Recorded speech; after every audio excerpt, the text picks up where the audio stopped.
Hi friends, from today on we'll be reading this book Rich Dad Poor Dad, as you can see here.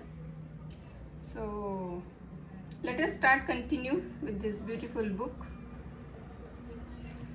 Having two dads offered me the choice of contrasting points of view, one of a rich man and one of a poor man. I had two fathers, a rich one and a poor one.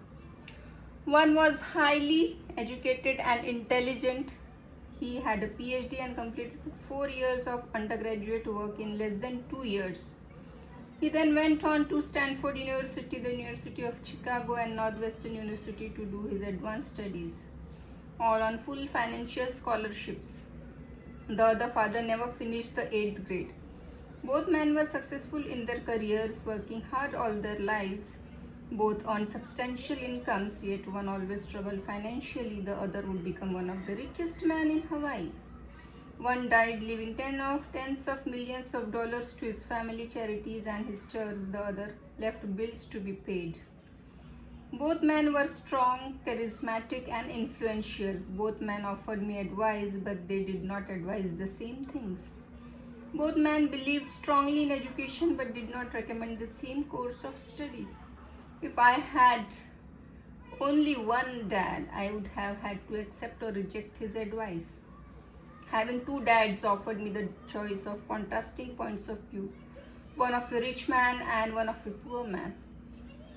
Instead of simply accepting or rejecting one or the other, I found myself thinking more, comparing, and then choosing for myself.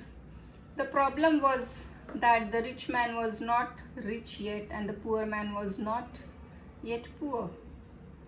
Both were starting out on their careers and both were struggling with money and families, but they had very different points of view about money. For example, one dad would say, "The love of money is the root of all evil." The other said, "The lack of money is the root of all evil." As a young boy, having two strong fathers both influencing me was difficult. I wanted to be a good son and listen, but the two fathers did not say the same things. The contrast in their point of view, particularly about money, was so extreme that I grew curious and intrigued. I began to start thinking for long periods of time about what each was saying. Much of my private time was spent reflecting, asking myself questions such as, why does he say that? And then asking the same question of the other dad's statement. It would have been much easier to simply say, yeah, he's right, I agree with that. Or to simply reject the point of view by saying the old man doesn't know what he's talking about. Instead, having two dads whom I loved forced me to think and ultimately choose a way of thinking for myself. As a process, choosing for myself turned out to be much more valuable in the long run than simply accepting or rejecting a single point of view.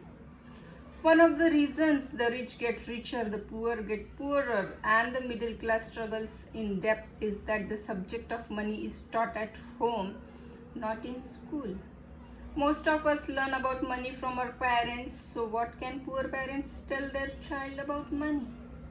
They simply say, stay in school and study hard. The child may graduate with excellent grades, but with a poor person's financial programming and mindset. Sadly, money is not taught in schools. Schools focus on scholastic and professional skills, but not on financial skills. This explains how smart bankers, doctors, and accountants who earned excellent grades may struggle financially all of their lives. Our staggering national debt is due in large part to highly educated politicians and government officials making financial decisions with little or no training in the subject of money. Today, I often wonder what will soon happen when we have millions of people who need financial and medical assistance. They will be dependent upon their families or the government for financial support. What will happen when Medicare and Social Security run out of money?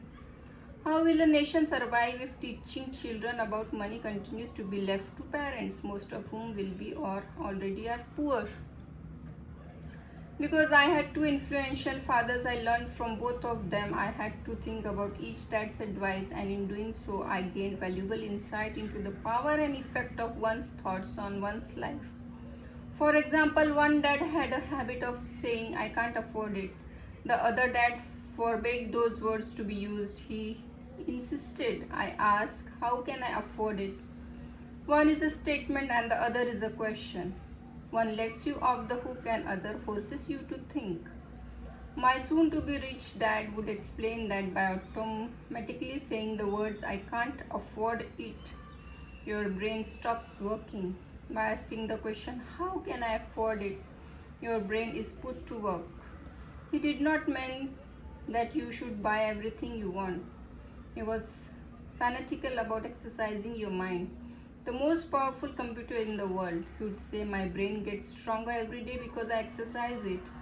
The stronger it gets, the more money I can make. He believed that automatically saying I can't afford it was a sign of mental laziness. Although both dads worked hard, I noticed that one dad had a habit of putting his brain to sleep when it came to finances, and the other had a habit of exercising his brain. The long-term result was that one dad grew stronger financially and the other grew weaker. It is not much different from a person who goes to the gym to exercise on a regular basis versus someone who sits on the couch watching television. Proper physical exercise increases your chances for health, and proper mental exercise increases your chances for wealth.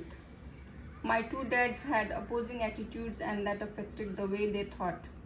One dad thought that the rich should pay more in taxes to take care of those less fortunate. The other said taxes punish those who produce and reward those who don't produce. One dad recommended study hard so you can find a good company to work for. The other recommended study hard so you can find a good company to buy. One dad said the reason I am not rich is because I have you kids. The other said the reason I must be rich is because I have you kids. One encouraged talking about money and business at the dinner table, while the other forbade the subject of money to be discussed over a meal. One said when it comes to money, play it safe, don't take risks. The other said learn to manage risk. One believed our home is our largest investment and our greatest asset. The other believed my house is a liability, and if your house is your largest investment, you are in trouble. Both dads paid their bills on time, yet one paid his bills first while the other paid his bills last. Let us stop here on this page number 4. And what a wonderful reading we had today from this section, which I just read today. The author says that he had two dads, and he compares the thinking of the both dads. Like we have seen, the one dad says that how he can't afford it. When he say like that, then the brain automatically stops thinking other ways of making any effort into money. But the other dad says and finds ways that how it can be accessible and how we can afford that. And the author also gives other examples, like both dads pay their bills on time, but the first dad pays first and the second one pays at the last. So it's a wonderful book, I think, to read and reflect upon. Let us continue our reading tomorrow from this page number 4, and hope you enjoy along with me. See you till then.